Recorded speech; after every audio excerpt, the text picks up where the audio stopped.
A little story.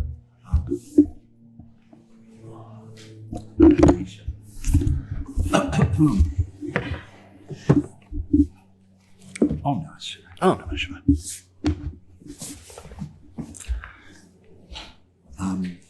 when I was walking the coast-to-coast part of pilgrimage, I was walking through northern Indiana, and a dear sister had reached out to me and suggested that I come up to Kalamazoo. There was an ashram there, Kalamazoo, Michigan. There was an ashram there. I said, yes.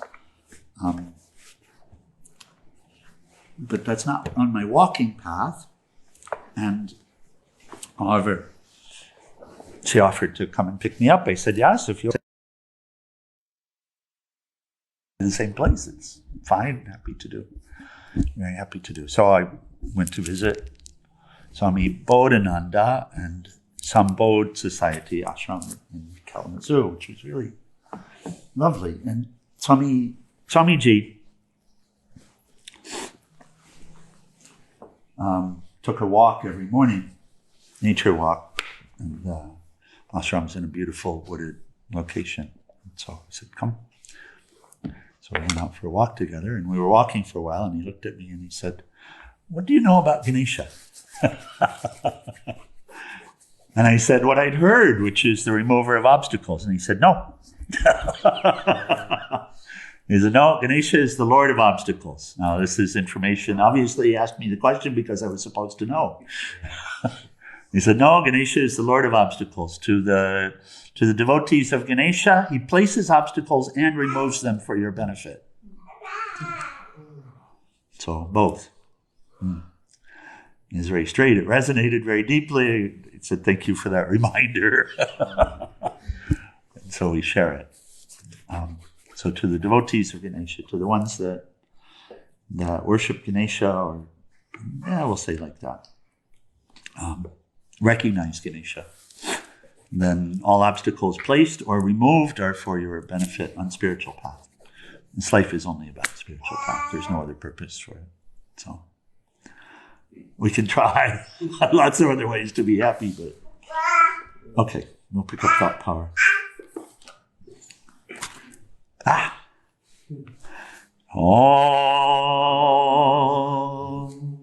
Om Sahanā-Vavatu, Bhunaktu, Vīryam, Karavā-vahai, Tejas, Vinā, Vadhīta, Mastu, Vidvishā-Vahai. Om Shānti, Shānti, Shāntihi. Below Sadguru Sivananda Maharaj Ki, and for all the saints and sages of all the traditions. Hari Om Tat Sat. Okay, we pick up in chapter 4, and chapter 4 related to what we've been discussing, the physics, metaphysics of thought, and the laws of thought, and like this. This is the functions of thought power. So, how does thought power function? And how can it be utilized? And he starts here. He says, thoughts promote radiant health. The body is internally associated with the mind. And he says, rather, the body is a counterpart of the mind. It is a gross, visible form of the subtle, invisible mind. It's a good contemplation that he provides. It should resonate in the relationship. If there is pain in the tooth or in the stomach or in the ear, the mind is at once affected and it ceases to think properly. It is agitated, disturbed, and perturbed. If there's a depression in the mind, the body also cannot function properly. The pains which afflict the body are called the secondary diseases, vyadhi, while the vasanas or desires that afflict the mind are termed mental or primary diseases, adhi, but related in this way. Does that make sense? So mental health, he says, is more important than physical health. If the mind is healthy, the body will necessarily be healthy. If the mind is pure, if your thoughts are pure, you will be free from all diseases, primary and secondary. And then he gives a Latin phrase, mens sana in corpore sano, a sound mind in a sound body. Or we could say a sound mind is a sound body. And by the way, you can test it out, because you could say Ramana Maharshi, for example, great sage, great saint, Ramana Maharshi. And people who knew him said, but he had cancer and that's a disease. But he wouldn't have said that. Correct? Yeah. He saw no state of dis-ease in the body. Does that resonate? Does that make sense? Yeah. And so devotees might have said there was a disease there, so it doesn't make any sense, but he wouldn't have said it. Whose view would you rather take? Which one makes more sense to you? The one who's looking at the object and trying to judge the object from the outside? Or the one who's in affiliation with it, seeing it from the inside? From the inside. From the inside, yeah. Because it's always, when you look, it's always your own view of the thing that defines the thing. It's always your own view of the thing. So if you look at a thing as bad or wrong or diseased, if you look that way, then to you it will be. But to another person who looks at it differently, will it be? Does that make sense? So how did he look at it? What was his perspective on it? He didn't see it as himself. He saw it as what it had always been, the 5 elements. And he had no issue with it. And from that perspective, that's correct. They're the 5 elements. It depends upon how you see it. And it wasn't his body. He wouldn't have said it was his body. Does that resonate, Hari? Yeah. Yeah. It's universal. That would have been his perspective on it. I can speak because that's the perspective here on it. This body is what it's always been. And there's nothing wrong with it, and there couldn't be anything wrong with it. And you can argue all that you wish, but you could never change that view. And so from here, there's no disease in the mind, and there's no disease in the body. The mind is universal. It functions exactly as it should. And the body, too, is universal. It's a conglomeration of the 5 elements. It is what it's always been. And the 5 elements remain, either subtle or gross, either unmanifest or manifest, forever. I have another question. If he would say that he's not the body, would he still say that he loves the body?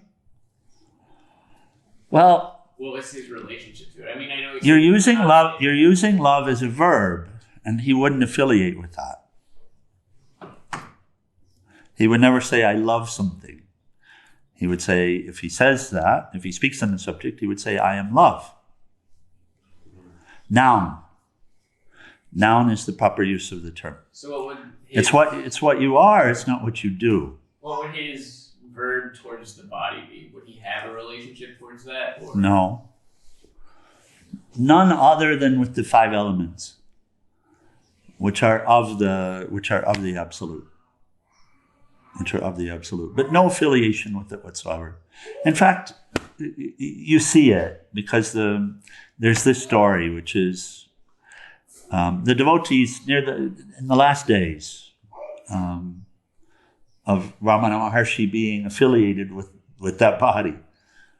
The devotees were around and they're all crying and weeping and they're saying, don't go, don't go, don't go. And he looks at them and he says, where could I go?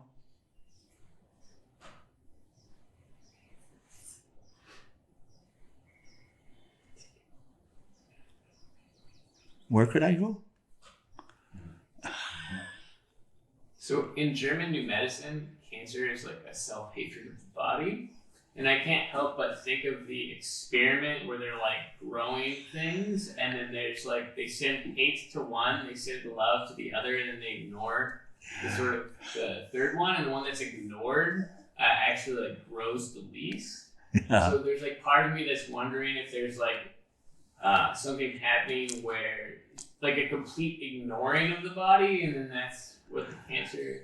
So It makes sense to me that there would be cancer in a body of a being that was like in a space of pure love. That doesn't really resonate. it doesn't make any sense that there would be cancer in the earth element, actually.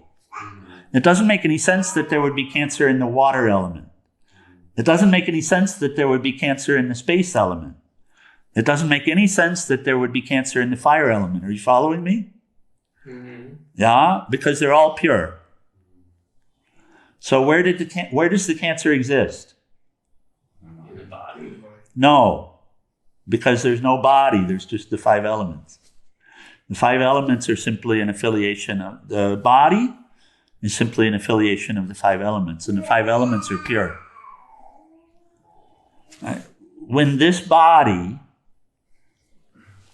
goes back to its natural state of the 5 elements, where is the cancer? After he's left the body, and the body lies on a slab for a while, and you just allow it to do what it does, after a month, come back and tell me where the cancer is. It's in the perception. It's only in the perception. It only exists where it's always existed. So he didn't see it. But He didn't see it. His devotees see it. So where did it exist? In the devotees' minds, but not in his. Does that make sense? It's freaky, I know, but just allow for it for a moment and you can see it. Mastu. Yeah. So Swami Sivananda, in his last days in the body, the devotees are caring for him and saying, oh my goodness, wailing and all of this. And but from his perspective, no. He is what he's always been, Shiva. This is the truth. From his perspective, he is what he's always been, Shiva. And the body is what it's always been, which is the 5 elements. So can I say And then they burn and then after, right? They prepare the body, they put it on a boat, they burn the body, and the body becomes what? When they burn the body? Ash. Ash. And you tell me where the disease is in that. So it's all for the devotee's benefit. Who sees this whole. Well, you can play out the play and see what is the purpose of the play. And I'll say right here, is to recognize your own ability to end your suffering and to see how to do it. That's the purpose of the play. But he was not attached to the play. And the function of the mind, oh my God. Have you ever known someone, if you read Swami Sivananda's books, they're perfect. 300 of them. You want to write 300 books? Really? So that mind was in perfect order and perfect clarity.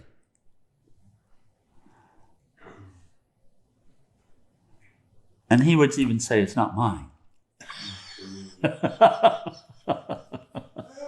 Doesn't So- Swami Sivananda also say, didn't you just read that if the mind is healthy, then the body is healthy? What was Yeah, exactly. This is step by step. Remember, the rug keeps getting pulled out. Right. So Step by step. If the mind is healthy, then the body is healthy. If Ramana Maharshi's mind was healthy, why was his body not healthy? He would not say his body was unhealthy. And you have to accept his view. You can't accept your view on the matter. Because all that matters to you is your perspective, for goodness sakes. That's all that makes a difference to you, isn't it? Why do you care what other people think? You don't. You just want them to think what you think. Look at this mind. So then what does a healthy body mean? What's the definition of that? Or is that a subjective? You will have to define it yourself. Okay. I mean, really, isn't it so? You're the only one to determine whether you have a healthy body or not. Isn't it so? That's true, isn't it? If someone else tells you that your body is not healthy, it doesn't mean anything to you unless you accept it. Is it right? Yeah, you have to define that. There are all of these definitions floating around from this person or that person. They're not in agreement. Ayurveda says one thing, allopathy says one other thing, one doctor says this, one doctor says that. People say follow the science, but the science says different things. About COVID, for example, follow the science. Yeah, which scientist? Which study? and then you get, well, the ones I believe in. Believe them, follow them. But this makes more sense now. It's such a mutable definition of health. Yeah. Than other, but then it's sort of that statement sort of loses a lot of meaning to me to say that if the mind is healthy, then the body is healthy, because then. Then I don't understand what that statement actually means if you don't have a clear definition of health. Here you go. So what is the dis-ease of the mind? I'll tell you right now, if you give it a second. What is the dis-ease of the mind? From where does the dis-ease of the mind come? If you are a unity, if you are spirit, if you are not this mind and not this body, if you are eternal and everlasting, if nothing here can touch you, then what is the dis-ease of the mind? What is the cause of it? That it thinks that it's the body. Bingo. So then, what is a healthy mind? What is a mind that has no dis-ease? That knows it's not the body. A mind that knows it's not the body. Thank you. Or the mind. You see that? And then there's no dis-ease in the mind. And therefore, there's also no dis-ease in the body, because that mind is not affiliated with that body. That mind sees that body purely and clearly. Does that make sense? That's what it is. It's the 5 elements. And, you know, whether you love your car or not, you should care for it, as we say. Because if you have a duty and the duty involves the car, then you should sure put gas in it and oil in it and replace the sunlight when it's starting to fall in and things like this, yes? But do you have to love it in order to do it? No. So, okay. Is that... It's a funny one, but does that help with what Swami Sivananda is sharing? So a healthy mind is by nature a mind without dis-ease. You think dis-ease in a particular way, but dis-ease simply means at ease, not. At ease, not. Not at ease. That's dis-ease. Yes, dear. I wanted to ask about, is there a dissonance between what the mind expects from the body and what the body actually manifests as because of different levels of karma?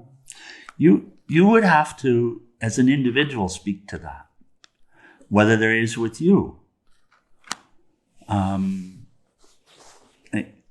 If you step back to the philosophy again, the physical body is none other than the mind fructified, the mental state fructified. Science as well, the physicists get this.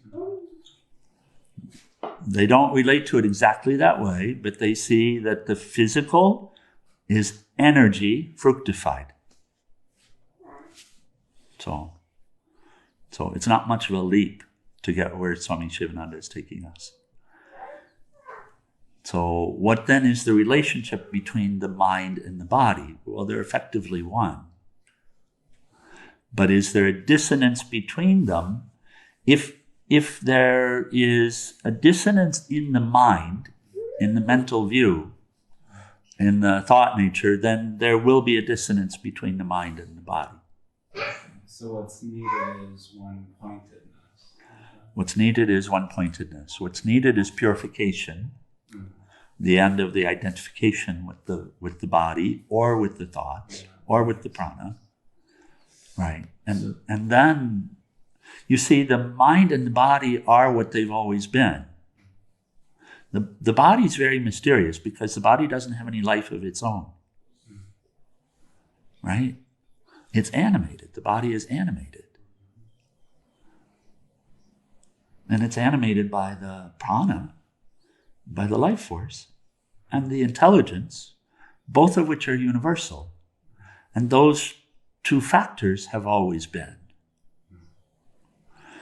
So the body is like a robot, which life is given to it.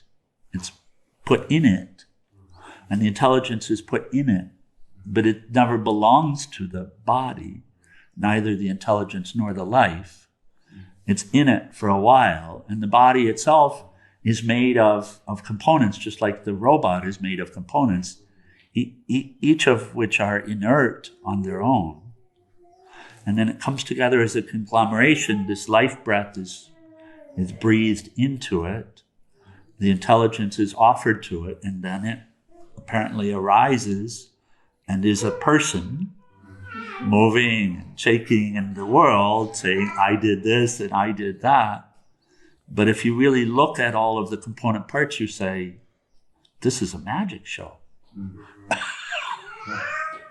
Because what's really existing here is what's always existed, just in this form or this form or this form. And that's a clarity of mind that will come upon inquiry and letting go of the notions and such. Yeah. And so he's coming to, of course, how to purify and clarify in the mind, the thoughts. But really he's shaking, right now for the last few chapters, he's working on shaking our view and helping us to have a more open view of what's happening. Oh. One last question. Yes, please. You said that you could just read that something along the lines of, if the body is disturbed, then the mind will be disturbed as well. Yes. Paraphrasing. Yes. In the case of Ramana Maharshi, I feel still slightly confused there. Sure. I guess you're saying that he wouldn't view the body as disturbed, so he wasn't disturbed? Is that how you would phrase that? So he's giving the body disease as secondary disease, vyadi, in other words, of the first disease, and the first disease is the mental disease, disease in the mind. Okay. Again, not our common idea of what mental disease means. Right. The state of disease in the mind, that's adi, that's the primary. So, and the purification, we can take steps to purify the body, but what's the goal of steps to purify the body? It's to aid in purification of the mind. But ultimately, the mind has to be pure. In other words, the mind has to be free of the notion that I am this body and I am these thoughts. And at that point, then there's no secondary disease, because the secondary disease is only of the primary. Is that helpful? Okay. All right. So we'll continue and just read a little bit. But it's perhaps it's a helpful point, and the questions are really good questions. They really help to bring it forward. But and until you ask that question, the thought hadn't even come. And it just seems a very important point that this state of health is just a particular personal view I'm healthy, I'm not healthy. And that's a valid view. Whatever the view the person has is perfectly valid of their own situation. Because their own view, we see in Power of Mind, that their own view will determine their own experience. So if you have no counter thought to being healthy, then you're healthy. If someone tells you you're not and you don't accept it, then you're still healthy.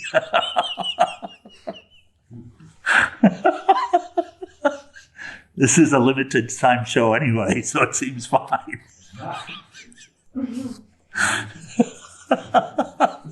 I don't think I have to enforce my view.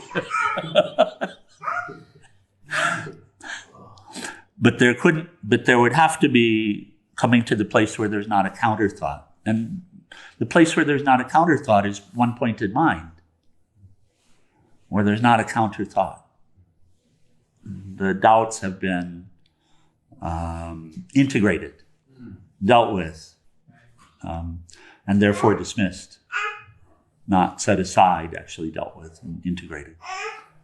And wisdom has taken hold in single-pointed mind. Okay, thoughts develop personality. A sublime thought elevates the mind and expands the heart. A base thought excites the mind and renders the feelings morbid and dark. Those who have little control over thoughts and speech, those who have even a little control over their thoughts and speech, will have a calm, serene, beautiful, charming face, a sweet voice, and their eyes will turn brilliant and lustrous. Thoughts affect the body. Same point. Every thought or emotion or word produces a strong vibration in every cell of the body and leaves a strong impression there. Thought power changes destiny. This is a point he's been making. And again, here, he says, man sows a thought and reaps an action. He sows an action and reaps a habit. He sows a habit and reaps a character. He sows a character and reaps a destiny. And this exact statement is made. This is the second time it's made in this book, and it'll be made again. So, and it's fundamental. And it's not, we relate to it being fundamental with Swami Sivananda's teachings, because that's who we hear it from. But then if we cruise around the other traditions, we'll see the exact same thing, or almost exact. I was when I was still walking, I visited a Buddhist monastery in St. Louis. And I would say, completely different tradition. And I look on the wall, and there's exactly the same saying attributed to some saint of their tradition. So, so he's wanting us to understand that our destiny is in our hands.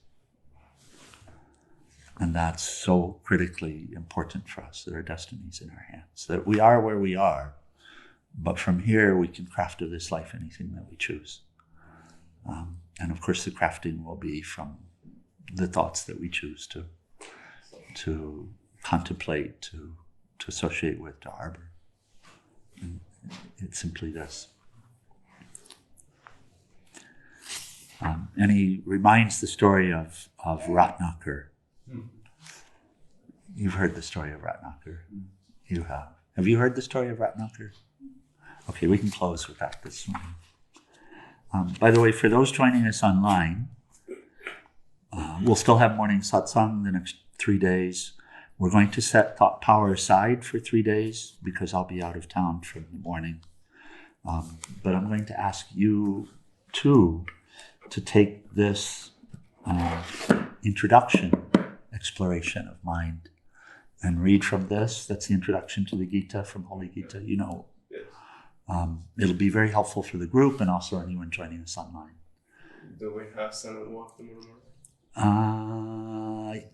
Yes, we didn't have last week, correct? Last Wednesday. We did, actually. We did? We're still doing every other week.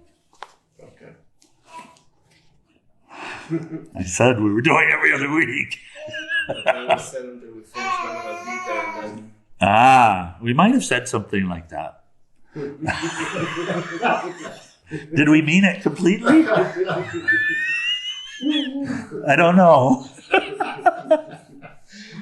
Okay, fine. We'll have silent walk tomorrow morning. And then you guys can pick up from this for Thursday and Friday morning, okay? All right. Okay, so here's Ratnakar story. So Sage Narada, have you heard of Sage Narada? It's cool. Sage Narada is one of these, he's also called Deva Rishi.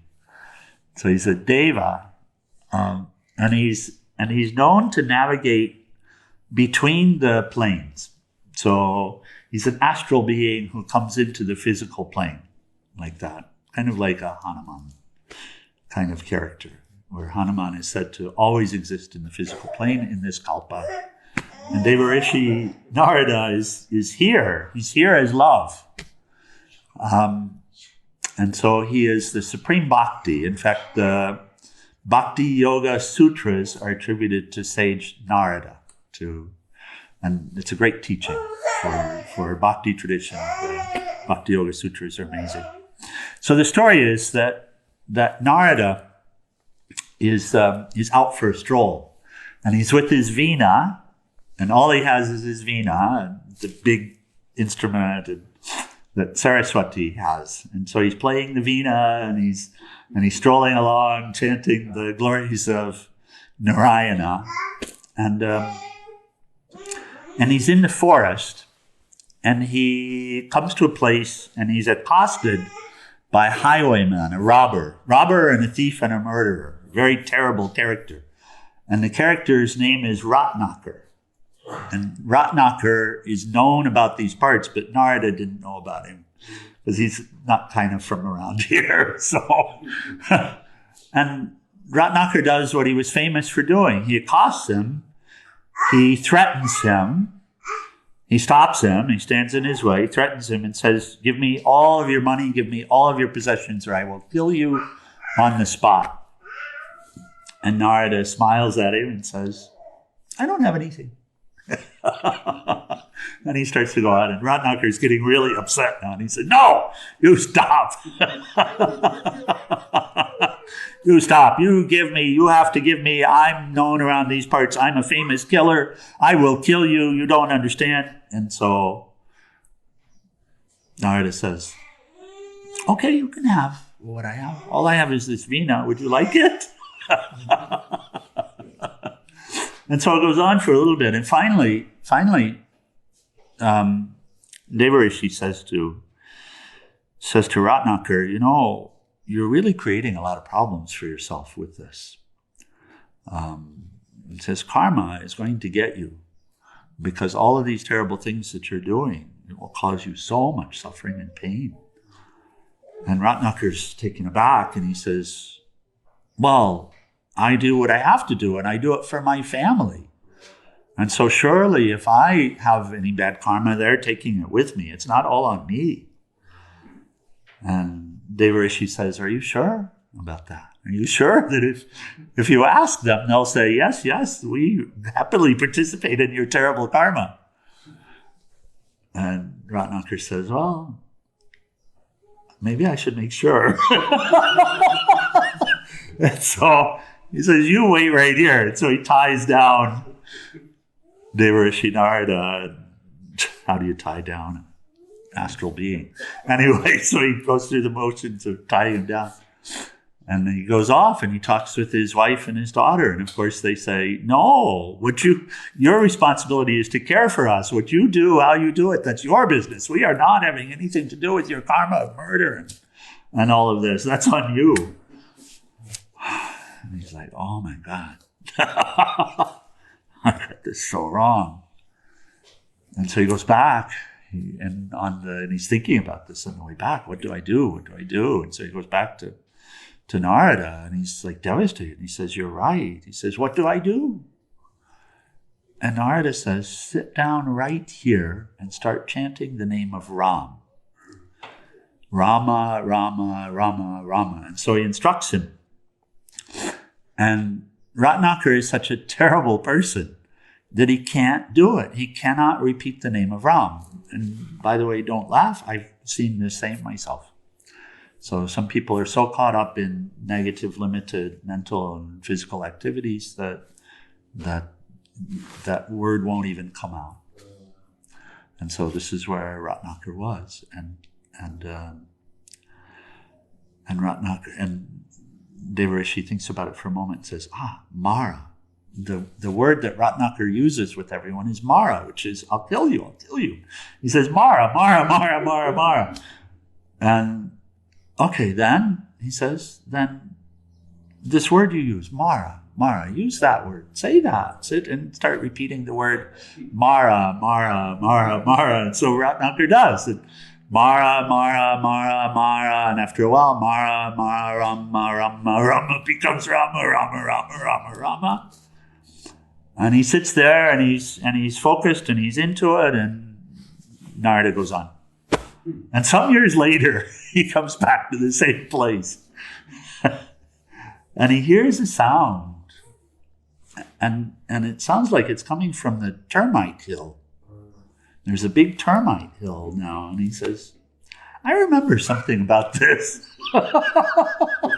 And so he starts to uncover the termites and the dust and all the sawdust and all of that. And he gets to this fellow sitting there chanting Rama, Rama, Rama, Rama, Rama.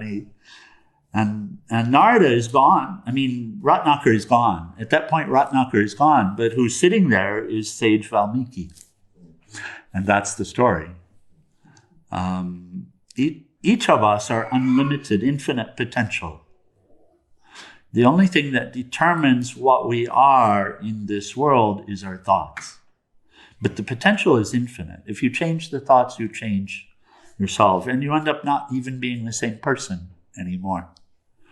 And so this is the story about the power of thoughts that was being laid out here that Swami Sivananda mentions is Ratnakar was gone because his thoughts completely changed. And what was in that termite hill, the name Valmiki, sage Valmiki means termite hill. So sage Valmiki, who's one of the great sages, who's attributed with the writing of many of the Ramayana. That's formerly known as Ratnakar.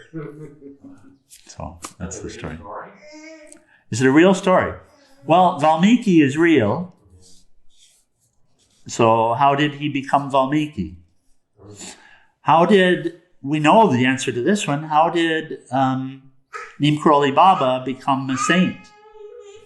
You know the answer. I don't remember. What was in his notebook? Oh, Ram. Yeah. I'm just repeating the word Ram. It sounds funny, but you change your thoughts and everything changes. I'm testifying. I'm happy to testify. And cut me open, you'll find Om Namo Narayana inside. Jai Ma. Okay. Anything we'll close for the morning? Helpful? Oh, okay. Anyone? Any questions, comments? Okay. All right. 174.